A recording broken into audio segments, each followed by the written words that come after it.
Assalomu alaykum yurtdoshlar. Bugun e'tiboringizga bor yo'q 3,5 soat yer maydoniga modellar chizilgan 6 xonadan iborat bir qavatli uy proyekti bilan tanishtirib o'taman. Avvalo videoni boshlashdan oldin sizlardan bittadan layk, podpiska va o'z fikrlaringizni kommentariyalarda qoldirib o'tsangiz videoni xursand bo'laman. Avvalo uyimizning gabarit razmerlariga keladigan bo'lsak, eniga 16 metr 60 santimetr va uzunasiga 22 metr, shu holatiga 3,5 sotikdan sal ziyodroq yer maydonini o'z ichiga oladi. Hop, qisqacha oldin ko'cha tomondan tushuntirib o'taman, keyin tomlarni olib uylarni planirovka ko'rinishlarini ko'rib chiqamiz. Ko'cha tomondan tushuntiradigan bo'lsak, mana bu darvozaxonamiz, to'g'ri uyga kiramiz. Hovlida, oldin to'rda ham bunday alohida uyimiz joylashgan. Bu uyimiz ikkita oilaga mo'ljallangan. O'shaning uchun oldin to'rda ham alohida uy qilingan. Ko'cha tomonda mana bu bitta bolalar xonasi va o'rtada bitta sanuzorimiz va mana bu ota-onalar uchun spalni vazifasini o'taydi. Hovli tomondan tushuntiradigan bo'lsak, tomlari yopilishi oldiga va orqa tomonga va ikki tomonlari qo'shni bo'lganligi uchun bu tomonlari devorlari gulxoy qilingan bo'ladi. Hovli tomondan tushuntiradigan bo'lsak, mana bu yerda masalan darvozadan to'g'ri kirib kelamiz. Bularni qaytaramiz. Darvozadan kirib kelamiz. Mana bu yerda mana darvozaxona, mashina bemalol sig'adi va yonida o'tib qaytishga joy bo'ladi. Va bu tomonimizda ham bitta bolalar xonasi, retsi xonamiz va uyga asosiy kiradigan eshigimiz mana bu yerdan bo'ladi. Va bu yerdan to'g'ri kiradigan bo'lsak, koridor kiradi va shu koridorda hamma xonalarga o'tiladi. Va mana bu oshxonamiz bo'lyapti. Mana kattagina oshxonamiz bo'ladi va shu oshxonamizdagi hisoblanadi. Va ikkinchi oilamiz uchun mana bu yerda bitta asosiy kiradigan eshik qilganmiz. Mana bu yoshi katta otaxon, onaxonlar uchun bitta yotoqxona qoldirganmiz mana bu yerda. Va eshigi kiradigan eshigi mana bu yerdan bo'ladi. Kirganimizda bu yerdan o'zimiz sanuzori bor va uyimiz uchun umumiy bitta mehmonxona qoldirganmiz. Buni kirishi mana bu yerda zinalar mana bu yerdan kiriladi. Uyni ichidan ham kirsa bo'ladi. Va bu tomonimizda yozgi oshxonamiz, mana yozgi oshxona va mana bu yerda bitta hojatxona tashlab ketilgan.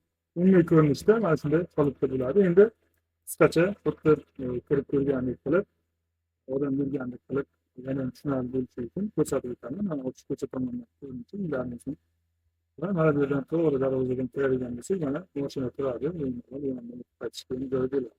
To'g'rida ketadigan bo'lsak, mana mehmonxonamiz bo'lyapti. Kelgan mehmonlar to'g'ri mana shu yerga o'tib, manzillardan ko'radi. Va bu tomonda mana hovlida o'rtada bitta yashil zona qo'llab ketganmiz. Va bu uyimizdan bir boshdan boshlaydigan bo'lsak, mana darvozaxonaga to'g'ri kirib keldik. Mana bu yerdan birinchi podvalni ko'rsataman. Mana bu o'tadigan bo'lsak, to'g'ri mana oshxonamizdagi podval bo'ladi. Kattagina podval bo'ladi. Mana bunday holatda beshak bo'ladi. Podval bo'ladi. Bu yerdan chiqib qolgan xonalarni ko'rib chiqamiz. To'g'ri mana bu yerdan kiradigan bo'lsak, mana asosiy zinadan to'g'ri kiramiz. Kirganimizda mana uzun koridor bo'lyapti. Va shu koridordan hamma xonalarga o'tiladi. Chap tomonimizda betsi xonamiz, o'ng tomonda oshxonamiz bo'lyapti. To'g'rida sanuzor va ikkita yotoqxonamiz bo'lyapti. Birinchi betsi xonamizdan boshlaymiz. Ya'ni to'g'ri mana bu yerga kirganimizda bu tomonda betsi xonamiz, hovli tomonga qaragan shunday beragasi bo'ladi. Bu birinchi betsi xonamiz. Keyingisi uning ro'parasida qarama-qarshisida kattagina mana oshxonamiz. Yani hovliga qaragan derazasi bor. Masalan, mana bu yerga oshxona mebellari joylashadigan bo'lsa, mana bu yerda bemalol kattagina uglovoy divan qo'yib, televizor qo'yib, tomonlarga joy qilsa bo'ladi. Ya'ni mana bu yerda uglovoy divan bo'lsa, aylanasiga mana bu devorga yoki mana bu devorga televizorni joylashtirsa bo'ladi. Va bu tomonda qaraganimizda mana hovlimiz bilan qaraymiz. Bosh qolgan xonalarni ko'ramiz va mana bu yerda ikkinchi betsi xonamiz. Bu ko'cha tomonga qaragan mana ya'ni ko'chadan qaraganda mana bu xonamiz bo'ladi. Bunisi mana spalni bo'ladi.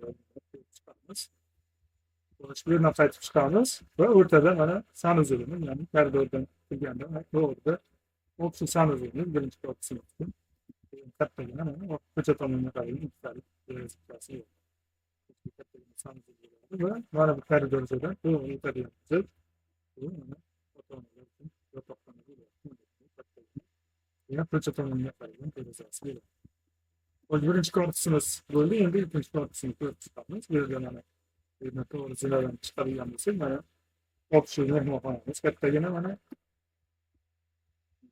hovlidan qaraganda, darvozaxonadan qaraganda to'g'ri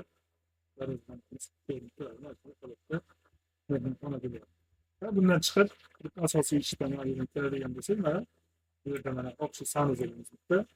Ya'ni ota-onalar o'zlari hovliga chiqib o'tirmasdan shu sanuzildan bemalol foydalansa bo'ladi. Mana kichkina o'zlariga yetarli darajada. Va bu yerdan to'g'ridan turadigan bo'lsak, mana kattagina. Ya'ni yosh oiladan uzoqroqda bemalol o'zlari yaqin nimalarni kelgan bemalol o'tirib dam oladigan, yotadigan joylari bo'lyapti. Yosh katta yotoqxonamiz, hovlimiz ham mana unisi uyda ko'rinib turadi. Oxirgisi mana bu yerda mana yozgi oshxonamiz. Mana bu yerda tandir o'choqchalarni joylashtirsa, mana bu yerga qapchan qo'yib o'tirsa bo'ladi. Yoki hovliga qo'yib qapchan qo'yib o'tirsa ham bo'ladi. Mana bu mana oshxonamiz bo'ladi. Endi ko'rinishda mana shunday holatda bo'lyapti. Endi yana ham tushunarli bo'lishi uchun tomlarni olib, planni ko'rib chiqamiz. Xo'sh, mana navbat planga ham keldi. Общий mana yuqoridan tepadan ko'rinishi bir qator tushuntirib o'taman. Ko'cha tomonimiz mana bu darvozaxonamiz bo'lyapti. To'g'ri kiradigan bo'lsak, to'g'ri ketadigan bo'lsak, mana hovlini to'g'rida ikkinchi korpus, mana mehmonxona, mana yerdan kiriladi. Bu tomonda bitta yotoqxonamiz o'zini ichida sanuzil bilan turibdi. Buning davomida mana yozgi oshxonamiz va o'rtaga tegadigan zonamiz bo'ladi. Xo'sh, bu yoqda asosiy korpusga keladigan bo'lsak, darvozaxonaga to'g'ri kiramiz. Mana bu yerda asosiy kiradigan eshigimiz bo'lyapti. Koridor va kirganimizda chap tomonimizda betska xona, uning qarshisida ko'cha tomonda ham yana bitta betska xonamiz bo'lyapti. Va bu tomonda oshxonamiz bo'lyapti. Ya'ni kattagina ko'rganingizdek razmerlari. Oshxonaning tagida podvalimiz ham bor. Ya'ni kladovka, kopelkani hammasi vositasida ishlatsa bo'ladi. Va oxirgisi mana bu sanuzilimiz, общий sanuzil va undan keyin yotoqxona uchun kichkina yotoqxona bo'lyapti. Общий ko'rinishda mana shunday holatda bo'ladi. Xo'sh, mana yurtdoshlar qo'ldan kelgancha ko'rsatib tushuntirib o'tdim. Bu talab takliflar, buyurtmalar bo'lsa bemalol tortinmasdan murojaat qilishlaringiz mumkin bo'ladi.